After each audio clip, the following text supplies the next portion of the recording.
वो social media activist और एक यूट्यूबर के खिलाफ एफआईआर हुई है क्योंकि उन्होंने राहुल गांधी के खिलाफ कुछ बोला था। तो इस देश में कश्मीर के खिलाफ बोलना अभिव्यक्ति की आजादी का हनन है, लेकिन इस देश में राहुल गांधी के खिलाफ बोलना वो जो है वो क्राइम है। बहुत बुरी है कांग्रेस और लेफ्ट साहब, सब खराब है, सब एंटी नेशनल पार्टियां हैं। आप दूध के धुले भारतीय जनता पार्टी वाले, ये देश ही आपकी वजह से था। देश 2014 में ही आजाद हुआ था, उसके पहले तो था ही नहीं। और मैं ये मानता हूं कि अरुंधति रॉय का समर्थन करना भी बौद्धिक आतंकवाद है, क्योंकि अरुंधति रॉय बौद्धिक आतंकवादी है। अगर गोडसे का समर्थन करना बौद्धिक आतंकवाद है तो अरुंधति रॉय का समर्थन करना भी बौद्धिक आतंकवाद है, क्योंकि वो औरत जो आतंकवादियों के साथ बैठ करके भारत से टुकड़े टुकड़े करने की बात करती है वो बौद्धिक आतंकवादी है। गोदी मीडिया नाम का एक शब्द बड़ा चला है आजकल, गोदी media versus social media. Bharat में गोदी मीडिया की शुरुआत तो तभी हो गई थी जब इंदिरा जी के पति को पत्रकार के रूप में एक विदेशी गाड़ी रामनाथ गोयनका जी की कंपनी ने दी थी, पत्रकार की नौकरी लगा के। वो पहले गोदी पत्रकार थे जिनको विदेशी गाड़ी दी गई थी, बंगला दिया गया था, क्योंकि वो देश के प्रधानमंत्री के पति। अभी ट्रेलर है, पिक्चर अभी बाकी है, मैं बोला है ना, पिक्चर अभी बाकी है। नमस्कार दोस्तों, स्वागत है आपका हमारे चैनल द हिंदू डिबेट में। तो दोस्तों आज का डिबेट काफ़ी ज़्यादा इंटरेस्टिंग और काफ़ी ज़्यादा धमाकेदार होने वाला है, तो आप लोग लास्ट तक जरूर से देखेगा। तो हम लोग बात कर लेते हैं डिबेट के बारे में।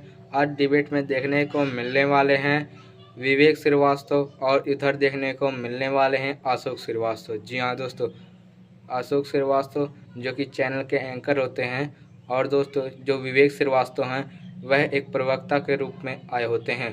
और इसी बीच डिबेट में उनसे विवेक श्रीवास्तव और अशोक श्रीवास्तव में काफ़ी बड़ी बहस हो जाती है, और इसी के वजह से विवेक श्रीवास्तव की काफ़ी बुरी वाली धुलाई हो जाती है। तो डिबेट का में काफ़ी ज़्यादा मज़ा आने वाला है, तो आप लोग ज़रूर से देखेगा।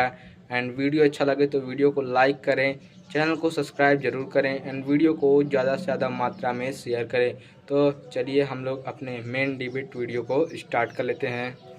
तो चलिए शुरू करते हैं। विवेक श्रीवास्तव जी, इसमें तो कोई दो राय नहीं है, आतंकवादी सिर्फ वो नहीं होते जो बंदूक उठाते हैं, लोगों को मारते हैं, बल्कि बौद्धिक आतंकवादी भी होते हैं जो उनको आतंकवादियों को दरअसल एक उर्वरा ज़मीन तैयार करके देते हैं, एक आइडियोलॉजिकल वॉर उनके लिए तैयार करते हैं जिसमें जो बच्चे हैं, जो युवा हैं उसमें फंसें और वो गन उठाएं। तो बौद्धिक आतंकवादी जो हैं उनके खिलाफ भी कार्रवाई होनी चाहिए, उसमें क्या गलत है? अब देखिए बौद्धिक आतंकवादी कौन है ये बड़ा एक विषय हो जाता है। गोदी मीडिया नाम का एक शब्द बड़ा चला है आजकल, गोदी मीडिया वर्सेस सोशल मीडिया। अब कौन आतंकवादी है, कौन नहीं है, कौन बिका हुआ है, कौन किससे पैसा लेता है, ये बड़े टॉपिक्स हैं अशोक जी, तो इसमें हम ना जाएं। बेसिक बात ये है कि जो लेखक हैं, जो पत्रकार हैं, आपके जैसे एडिटर्स हैं, आप लोगों को संरक्षण देना चाहिए जिससे आप जैसे पत्रकारों की आवाज़ खुल के उभरे। मैं इस फेवर में हूँ। और अगर आप चीज़ों को, मैं अग्री नहीं करता बहुत सारी बातों से जो अरुंधति रॉय ने लिखी या उन्होंने कही, ये एक अलग विषय है, लेकिन मैं तो खड़ा होऊंगा। मैं नहीं कभी चाहूंगा कि अशोक अग्रवाल या अशोक श्रीवास्तव या ऐसे किसी भी पत्रकार के ऊपर कोई ऐसी टिप्पणी की जाए इसलिए कि उनकी बात किसी को अगर लॉजिकल ना लगे। लोग यहाँ पे कहते हैं खड़े होकर के, भारतीय जनता पार्टी के प्रवक्ता बैठे हैं कि मुसलमानों को पाकिस्तान भेज दो, एंटी नेशनल स्टेटमेंट है या नहीं है। एक खड़े होकर के मेंबर पार्लियामेंट बीजेपी की कहती है कि गोडसे इज करेक्ट, मैं उसके साथ खड़ी होती हूँ। प्रधानमंत्री तक जो है अगले दिन एम्बेरस होते हैं, लेकिन निकाला नहीं जाता उसको। बिल्किस बानो आती हैं, उनका एक स्वागत किया जाता है फूलमाला के साथ, उनके जो रेपिस्ट थे उनको जब रिहा किया जाता है। तो क्या परिभाषा है देश प्रेम की, क्या परिभाषा है राष्ट्रवाद की, इसके ऊपर भी चिंतन करने की जरूरत है। मुझे नहीं लगता कि अरुंधति रॉय किसी पॉलिटिकल पार्टी के साथ जाकर के कैनवसिंग करती हैं, वोट मांगती हैं, या उनका कोई पॉलिटिकल एक अस्तित्व है। वो एक इंडिपेंडेंट लेखिका है, कुछ फोरम्स पे बोलती हैं, कुछ लोग सुनते हैं, कुछ लोग नहीं सुनते हैं। ये बात नहीं है। बात ये है कि साहब अब इनके पास मुद्दे नहीं रह गए हैं। राम मंदिर का मुद्दा ये नहीं भुना पाए, शंकराचार्य तक ने निंदा करी। जो देखा आपने अयोध्या में, चित्रकूट में, नासिक में, और ऐसे में 7 और तीर्थ स्थल जला सकता हूं जहां पे हिंदू समाज ने खड़े होकर के भाजपा को नकारा। डेवलपमेंट के पॉलिटिक्स पे बात नहीं करेगा, नए मुद्दे उठाए जा रहे हैं। अगले साल दिल्ली का चुनाव है, तो साहब कैसे एंट्री मारी जाए, तो एक नया मुद्दा उठाओ। ये सो रहे थे, अरे 2010 का मुद्दा था। बहुत बुरी है कांग्रेस और लेफ्ट साहब, सब खराब है, सब एंटी नेशनल पार्टियां हैं। आप दूध के धुले भारतीय जनता पार्टी वाले, ये देश ही आपकी वजह से था। देश 2014 में ही आजाद हुआ था, उसके पहले तो था ही नहीं। कश्मीर तो 2019 से पहले था ही नहीं साहब इस देश के अंदर, आप ही लेकर के कश्मीर को आए हैं। ये इन वक्तव्यों से अब ये बाज आए और रियलिज्म में आए। जनता ने इनको एक करेक्टिव मेजर दिया है। ये सब करने से कुछ होने वाला नहीं है, और जो आप कर रहे हैं आप मॉरली गलत कर रहे हैं। मैं एग्री नहीं करता इस बात से अगर कोई भी कहेगा कि कश्मीर भारत का अंग नहीं है। कश्मीर हमारे देश का अंग है, लेकिन एक लेखक को, एक पत्रकार को, एक राइटर को उसकी बात लिखने, कहने और सुनने का अवसर जरूर देना चाहिए। इससे कोई आतंकवादी नहीं बन जाता। राइट विंग और लेफ्ट विंग की आजकल चर्चा चल रही है, पूरा सोशल मीडिया, नेशनल मीडिया बटा हुआ है। हर पत्रकार का अपना एक राइट है कि वो किसी चीज को लेकर के उसके बारे में बोल सकता है और मैं इस राइट का समर्थन करूं। ओके सर, मेरा एक दो सवाल है। धनंजय गिरी जी रुकिएगा, मैं आऊँगा। आपने अभी, क्योंकि आपने एक संदर्भ, मेरा वो विषय नहीं है, मैं उसमें ज़्यादा नहीं जाना चाहता, लेकिन अभी आपने कहा कि अशोक श्रीवास्तव भी कुछ बोलेंगे तो मैं उसको, और साथ साथ आपने गोदी मीडिया शब्द का इस्तेमाल भी किया। जी, मैं ये कहता हूँ, क्या गोदी मीडिया शब्द का इस्तेमाल करना कुछ पत्रकारों के खिलाफ, कुछ पत्रकारों को टेलीविज़न पर बैन कर देना, क्या ये अभिव्यक्ति की आज़ादी है? अभी आप, मतलब आप उनकी आज़ादी की बात कर रहे हैं जो लोग कहते हैं कि भारत जो है अपनी सेना का इस्तेमाल कर रहा है और पाकिस्तान बड़ा अच्छा देश है, पाकिस्तान नहीं कर रहा। जो ये कह रहे हैं भारतीय सेना बलात्कार कर रही है, उनके आप सपोर्ट में खड़े हैं, कह रहे हैं उनको अभिव्यक्ति की आज़ादी है। तो फिर मुझे लगता है, एक मिनट मेरी बात पूरी हो जाए, तो फिर मुझे लगता है किसी को गोदी मीडिया कहकर टैग करना और किसी को ये प्रतिबंधित कर देना, जो आप जिस गठबंधन में जुड़े रहे, इंडी गठबंधन, उस इंडी गठबंधन का एकमात्र सामूहिक फैसला पत्रकारों को प्रतिबंधित करना था, तब आपने क्यों नहीं आवाज उठाई कि भाई अभिव्यक्ति की आजादी होनी चाहिए इन पत्रकारों को भी? देखिए, आप फ्री है एज अ पत्रकार। अगर आप चाहें, आप एक पर्टिकुलर पार्टी, एक विचारधारा, चाहे राइट विंग की हो या कोई और हो, एक पत्रकार के रूप में उसको समर्थन देना, उसके बारे में बोलना, यह आपका राइट है। इसके लिए कोई भी एक्शन, कोई भी केस, कोई भी क्रिमिनलाइजेशन, इसको मैं सही नहीं मानता। लेकिन एट द सेम टाइम ऐसे बहुत सारे प्लेटफॉर्म्स हैं अशोक जी, जहां अपोजिशन वालों को बोलने का खुला एयर टाइम नहीं दिया जाता, कम किया जाता है, फीडर तक बंद कर दिया जाता है या उसका वॉल्यूम कम किया जाता है, बहुत कुछ हो रहा है। तो इसको एक तरफा ना देखें आप। मैं ये मानता हूं दैट हर पत्रकार का, हर जर्नलिस्ट का राइट है कि वो अपनी पॉलिटिकल लाइन को ले, लेकिन एट द सेम टाइम ही हैज टू बी फेयर कि ऑपोजिशन के व्यक्ति को प्रॉपर एयर टाइम मिले।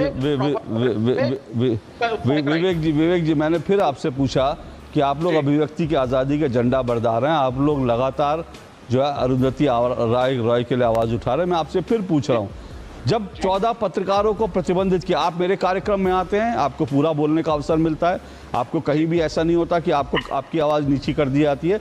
हो सकता है आपकी और मेरी विचार, हमारे झगड़े होते हैं, हम लोग तेज आवाज़ में एक दूसरे पर चिल्लाते हैं, लेकिन उसके बावजूद आपको अभिव्यक्ति करने की आज़ादी मिलती है।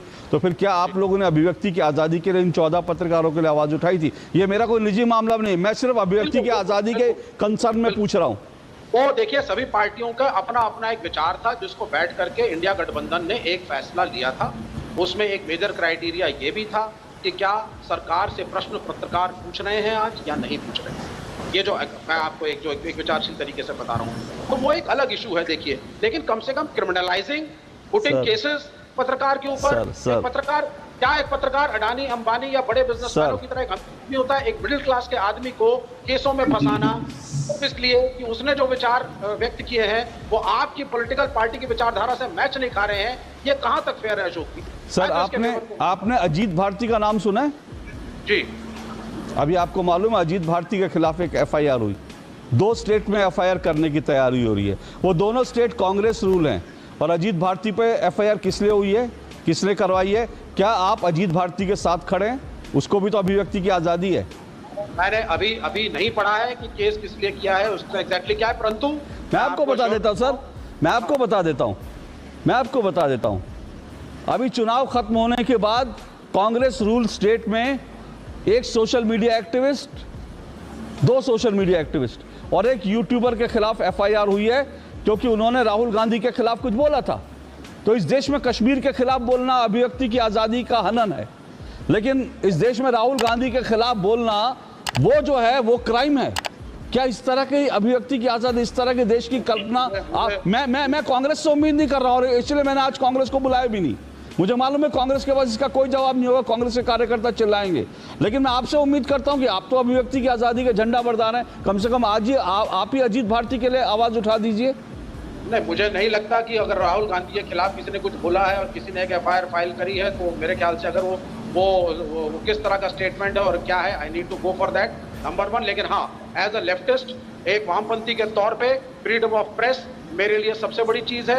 हमारी सारी वामपंथी पार्टियां फ्रीडम ऑफ प्रेस की पैरोकार हैं। आप हमारे खिलाफ अपनी विचार रखिए, आपको राइट विंग को सपोर्ट देना है आप जरूर दीजिए, लेकिन क्रिमिनलाइजेशन ऑफ द जर्नलिस्ट, उसको हम सपोर्ट नहीं करते हैं। फ्रीडम ऑफ होना चाहिए, डिसेंट ऑफ वॉइस होनी चाहिए। धनंजय गिरी रिस्पॉन्ड करे, लेकिन एक बात मैं फिर कह रहा हूँ, विवेक श्रीवास्तव जी, एक और यूट्यूबर था 11 महीने जेल में रहा, वो तमिलनाडु की सरकार ने, डीएमके की सरकार ने, कांग्रेस की सरकार ने एक यूट्यूबर को उठाकर 11 महीने तक उसको जेल में रखा। मैं यही कह रहा हूं, होता क्या है कि बड़ी सेलेक्टिव आवाजें होती हैं। आप अभिव्यक्ति की आजादी के झंडा बरदार बनते हैं, लेकिन जहां पर किसी पत्रकार के खिलाफ यूट्यूबर, मैं बड़े साफ कह रहा हूं, मैं किसी भी तरह के पत्रकार, चाहे वो इस तरफ का उस तरफ हो, मैं उसके खिलाफ एफआईआर की जाए, उसके खिलाफ कार्रवाई की जाए, मैंने हमेशा उसके लिए आवाज उठाई है। लेकिन इसी देश में जब अर्णब गोस्वामी की गिरफ्तारी हुई, लोग ताली बजा रहे थे। अभिव्यक्ति का ठेकेदार, अभिव्यक्ति की आजादी का अडंबरदार, झंडा उठाने वाले, वो तब ताली बजा रहे थे। जब मनीष कश्यप को गिरफ्तार किया गया बिहार में, 11 महीने उसके ऊपर यूएपीए लगा दिया गया, 11 महीने तक जेल में रहा वो, तब लोग ताली बजा रहे थे। किसी को अभिव्यक्ति की आजादी की याद बात नहीं है। अभी जब जो है अजीत भारती के खिलाफ एफआईआर जब लग गई, बिफिटिंग फैक्ट्स के खिलाफ एफआईआर लग गई, तब कोई नहीं बोल रहा, कोई अभिव्यक्ति की आजादी का झंडा बरदार नहीं बोल रहा। अभिव्यक्ति की आजादी एक तरफा नहीं हो सकती। और अगर उस आधार पे कहें तो अभिव्यक्ति की आजादी, अगर अरुंधति रॉय को यह अभिव्यक्त करने की आजादी है कि कश्मीर पे भारत का हक नहीं है, पाकिस्तान का हिस्सा है वो, उसको गिलानी के साथ घूमने की और भारतीय सेना को रेपिस्ट कहने की जो आजादी है, तो उस आधार पे आप फिर क्यों भोपाल की सांसद के खिलाफ, उसकी भी अभिव्यक्ति की आजादी थी, तब तो आपने बड़ा छाती पीटी। ये डबल स्टैंडर्ड है सर, ये डबल स्टैंडर्ड है। अभिव्यक्ति की आजादी, अगर अभिव्यक्ति की आजादी है, मेरी बात सुनिए, मैं ये मानता हूं गोडसे का समर्थन करना भी बौद्धिक आतंकवाद है, और मैं ये मानता हूं कि अरुंधति रॉय का समर्थन करना भी बौद्धिक आतंकवाद है, क्योंकि अरुंधति रॉय बौद्धिक आतंकवादी है। अगर गोडसे का समर्थन करना बौद्धिक आतंकवाद है, तो अरुंधति रॉय का समर्थन करना भी बौद्धिक आतंकवाद है, क्योंकि वो औरत जो आतंकवादियों के साथ बैठ करके भारत से टुकड़े टुकड़े करने की बात करती है, वो बौद्धिक आतंकवादी है।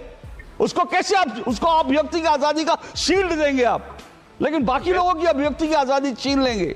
ये डबल स्टैंडर्ड नहीं होना चाहिए सर। नहीं है अशोक जी, आप बात ठीक कर रहे हैं, मैं आपसे एग्री करता हूं, लेकिन जब सिलेक्टिव पत्रकार, चाहे यूट्यूबर हो, चाहे नेशनल मीडिया पे बैठे हुए पत्रकार, जब वो एक पॉलिटिकल पार्टी की बैटिंग शुरू कर दें, सर आप तय नहीं करेंगे ना सर, माफ कीजिएगा विवेक जी, आप तय नहीं करेंगे ना कि कांग्रेस के लिए बैटिंग करना ठीक है, बीजेपी के लिए बैटिंग करना खराब है, ये आप तय नहीं करेंगे ना सर, कि अगर डीएमके सरकार के लिए हम काम कर रहे हैं तो ठीक है, लेकिन अगर उत्तराखंड सरकार के लिए काम कर रहे हैं तो गलत है। सर मेरी बात सुनिए, इस देश में अगर अभी यूट्यूबर्स की जांच करा ली जाए तो आपको सब दूध का दूध पानी का पानी हो जाएगा कि कांग्रेस ने कितने यूट्यूबर हायर किए, बीजेपी ने कितने यूट्यूबर हाई किए। तो ये नहीं हो सकता कि एक पत्रकार दिन रात जो है कन्हैया कुमार के लिए बैटिंग करे, खड़गे के लिए बैटिंग करे, राहुल गांधी के लिए बैटिंग करे, तो वो सही हो जाएगा, लेकिन कोई कह दे कि मोदी ने बड़ा अच्छा काम किया तो वो गलत हो जाएगा। ये डबल स्टैंडर्ड से निकलने की जरूरत है सर। नहीं, लेकिन इसकी शुरुआत फिर रूलिंग पार्टी को बोलिए ना करें। अब वो शुरुआत तो सर विवेक जी सुनिए, विवेक जी सुनिए, जो आप शुरुआत की बात कर रहे हैं ना, तो भारत में गोदी मीडिया की शुरुआत तो तभी हो गई थी जब इंदिरा जी के पति को पत्रकार के रूप में एक विदेशी गाड़ी रामनाथ गोयनका जी की कंपनी ने दी थी, पत्रकार की नौकरी लगा के। वो पहले गोदी पत्रकार थे जिनको विदेशी गाड़ी दी गई थी, बंगला दिया गया था, क्योंकि वो देश के प्रधानमंत्री के पति थे। उनकी जर्नलिस्टिक करियर क्या था मैं नहीं जानता, लेकिन उनको नौकरी लगती है एक विदेशी गाड़ी। उस समय तो विदेशी गाड़ी सोचिए, वो आज की तारीख में मतलब ये है कि आप किसी को मर्सिडीज दे रहे हैं, किसी पत्रकार को। मैंने आज भी नहीं सुना कि किसी पत्रकार को नौकरी लगती, मालिक मर्सिडीज दे देता है। लेकिन मर्सिडीज दे देना और उसको बंगला दे देना और हैंडसम सैलरी देना, तो गोदी पत्रकारिता तो वहीं से शुरू हो गई थी। तो ये मत कहिए, मैं इतिहास में नहीं सर, मैं विषय पर रहते हैं, क्योंकि मैंने कहा बहुत सारी चीजें हैं, मैं अगर इस सब चीजों में जाऊंगा तो गोदी पत्रकारिता तब भी इस देश में होती थी जब पूरा का पूरा एक चैनल जो है प्रधानमंत्री कार्यालय में जाकर उसका उद्घाटन हो जाता था, राष्ट्रपति भवन में जाकर वो एक channel, private channel Rashtrapati Bhavan का सभागार में अपने कार्यक्रम करता था। तो गोदी मीडिया की तो जैसा कि आप लोगों ने डिबेट में देखा कि दोस्तों जो अपने इधर अशोक श्रीवास्तव होते हैं और दोस्तों सामने विवेक श्रीवास्तव होते हैं, तब दोनों लोग में डिबेट होना स्टार्ट होता है तब विवेक श्रीवास्तव के ऊपर अशोक श्रीवास्तव काफ़ी बुरे वाला चढ़ जाते हैं, जिसमें कि डिबेट में काफ़ी ज़्यादा मज़ा आता है। और आपको डिबेट कैसा लगा कमेंट में ज़रूर बताइएगा। अगर आपको वीडियो हमारी अच्छी लगती हैं तो भी कमेंट में बताइएगा, और आप लोग वीडियो को ज़्यादा से ज़्यादा मात्रा में शेयर कीजिए, क्योंकि चैनल हमारा काफ़ी ज़्यादा डाउन है। तो आप लोग सपोर्ट करेंगे तो हमारा चैनल उठ सकता है। तो आप लोग ज़्यादा से ज़्यादा सपोर्ट कीजिए। और विवेक श्रीवास्तव की धुलाई आपको कैसी लगी कमेंट में आप लोग ज़रूर बताइएगा। और अशोक श्रीवास्तव ने कैसा सेवेज रिप्लाई और कैसे सब चीज़ें की है, आपको कैसा लगा ये चीज़ भी कमेंट में बताइएगा। तो चलिए हम लोग वीडियो कहीं पे कर लेते हैं ख़त्म, और मिलते जल्दी किसी और एक धमाकेदार टॉपिक के साथ। तब तक के लिए राधे राधे, जय हिंद, जय भारत।